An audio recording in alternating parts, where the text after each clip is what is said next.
Hello friends, CSK అభిమానులకు ఒక bad news. CSK మాజీ కెప్టెన్ ఎంఎస్ ధోని తొడకండరాల గాయంతో 2 వారాలు ఐపీఎల్కు దూరమయ్యాడు. దీంతో ధోని ఆట చూడడానికి వచ్చే ప్రేక్షకులకు అతను లేకపోవడం పెద్ద నిరాశే. మరోవైపు ఐపీఎల్ మొదటి మ్యాచ్లో టాస్ గెలిచిన ఆర్సీబీ బౌలింగ్ ఎంచుకుంది. బ్యాటింగ్ కు దిగిన ఎస్ఆర్హెచ్ జాకబ్ డఫీ దాటికి పవర్ ప్లేలో 3 కీలక వికెట్లు కోల్పోయింది. ఒకవైపు వికెట్లు పడుతున్న ఇషాన్ కిషన్ దాటిగా బ్యాటింగ్ చేస్తూ క్లాసన్తో కలిసి 97 పరుగుల భాగస్వామ్యం నమోదు చేశాడు.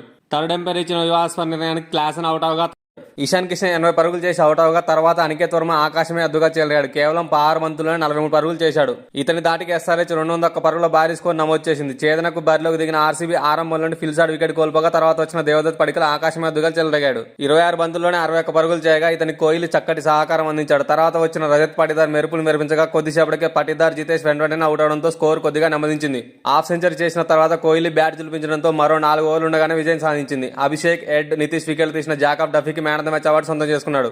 మరోవైపు ఈ రోజు జరిగే Mumbai Indians versus KKR match కు విల్ జాక్స్ మరియు మిచెల్ శాంటన్ అందుబాటులో ఉండడం లేదు. అలాగే బూమ్రా కూడా ఆడతారా లేదని ఇంకా అనుమానమే. ఇది ముంబై ఇండియన్స్ కు పెద్ద ఎదురు దెబ్బ. Mumbai Indians versus KKR match లో ఎవరు గెలుస్తారో కామెంట్ చేయండి ఫ్రెండ్స్.